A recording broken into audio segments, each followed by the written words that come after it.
Good morning student. Creative question 55 என்ன அப்படின்னா, ஒரு முட்டை இருக்கு சரியா, அவுச்ச முட்டை சரியா. அவுச்ச முட்டையில சென்டர்ல இருந்து இன்னர் ரேடியஸ் வந்து 4 மில்லிமீட்டர் கொடுத்துட்டாங்க. சென்டர்ல இருந்து அவுட்டர் ரேடியஸ் வரைய 4.2 மில்லிமீட்டர் கொடுத்துட்டாங்க.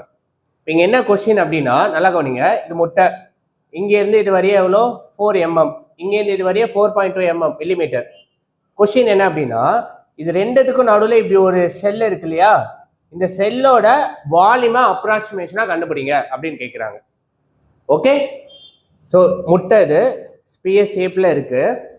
இங்கிருந்து இது வரைய 4 mm, இங்கிருந்து ஃபைனல் வரைய 4.2 mm. நீங்க இப்போ அவுச்ச முட்டையை உரிச்சிங்கன்னு வச்சுக்கிறீங்களேன், மேலே இருக்க ஓடு வரைய உரிப்போம் இல்லையா, அப்போ சென்டர்ல இருந்து அந்த ஓடு வரைய 4.2 mm இருக்குன்னு அர்த்தம் சரியா.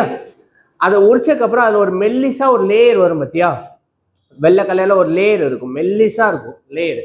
அதுக்கு முன்னாடி வரைக்க 4 mm.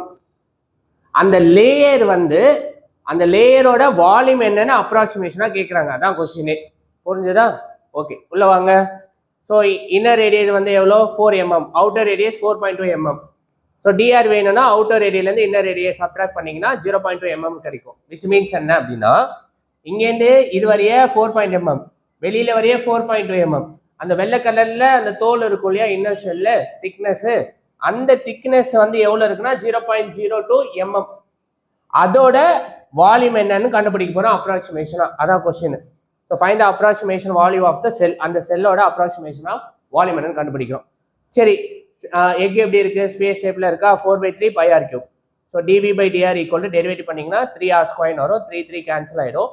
ஆர்ன்றது ரேடியஸ், ரேடியஸ் வந்து என்ன கொடுக்கணும் 4 ² 16 மாறிடும். டிஆர் இந்த சைடு வந்துடும். டிஆர்ன்றது 0.2 mm. மீனிங் என்ன, அந்த வெள்ளை கலர் முட்டையை உடச்சதுக்கப்புறம் அந்த வெள்ளை கலர்ல தின் லேயர் ஒன்று இருக்கும் இல்லையா, அதோட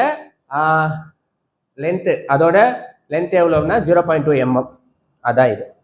இதெல்லாம் மல்டிப்ளை பண்ணுங்க, 12.8 π mm³ வரும். மீனிங் என்ன, வால்யூமா இருக்கனால மில்லிமீட்டர் கியூப்னு எழுதணும். அப்போ என்ன அர்த்தம், இதோட வால்யூம் வந்து என்ன அப்படின்னா 12.8 π mm³ கண்டுபிடிச்சிட்டோம். Thank you all. ரொம்ப நல்ல சம், நல்லா படிச்சுக்கிறோங்க. பாய்.